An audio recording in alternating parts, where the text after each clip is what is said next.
हाथों को, पैरों को, स्किन को, मॉइस्चर को, इन तमाम चीज़ों को, आँखों को, सहन को, सब चीज़ों को ऑक्सीजन की ज़रूरत है काम करने के लिए। आँखों को ऑक्सीजन मिलता रहे तो नम रहेगी, कानों में वो पहुँचता रहे, सुनाई देता रहेगा।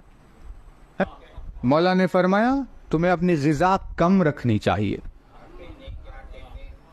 लोगों ने गौर किया, भाई ये क्या है?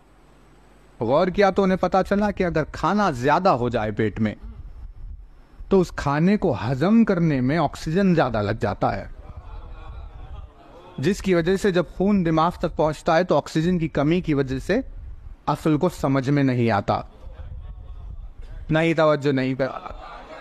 अबे कहाँ है अल्फाज का मेयार जब हुसैन ने कहा मेरी बात तुम समझ नहीं सकते, तुम्हें अपने शिकम को भरने की आदत है, तुम्हारे नसीब में फिक्र करना नहीं है।